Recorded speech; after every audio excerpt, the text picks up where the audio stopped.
तर नमस्कार मित्रांनो, आज आपण जाणार आहोत नदीवरती मासे पकडायला. तर बघूया आपल्या नदीवरती किती मासे भेटतात आणि आता भेटूया डायरेक्टली नदीवरती. नदीवरती गेलो आणि पहिलाच मोठा एक मासा भेटला आणि तो पकडत होता तर लगेच दुसरा मासा माझ्या पायाखाली आला. त्याला पण लगेच पकडला आणि 2 हातात 2 मासे पकडले.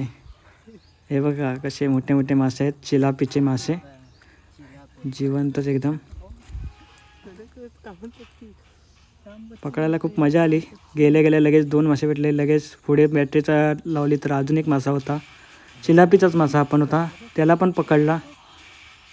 परत त्याच्यानंतर एक होता शेवाळीमध्ये लपलेला चिलापीचाच मासा आणि त्याला पण पकडला.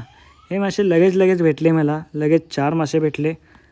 नंतर पुढे गेलो तर मला एक कोळंबी दिसली आणि एवढी मोठी होती ती आणि तिला पकडायला खूप मजा आली.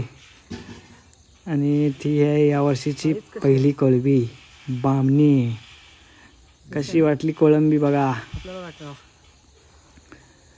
एक नंबर. आणि नंतर थोड्या नंतर पुढे गेलो मी, तर तिकडे मोबाईल घेऊन नाही गेलो, पण तिकडे मोठ्या मोठ्या कोळंब्या होत्या. तर मला अशा भेटल्या 4-5 कोळंब्या आणि अर्ध्या तासानंतर मी घरी आलो. तर अर्ध्या तासामध्ये मला एवढ्या कोळंब्या भेटल्या. तर मित्रांनो, व्हिडिओ कशी वाटली नक्की सांगा कमेंट करून. Bye bye.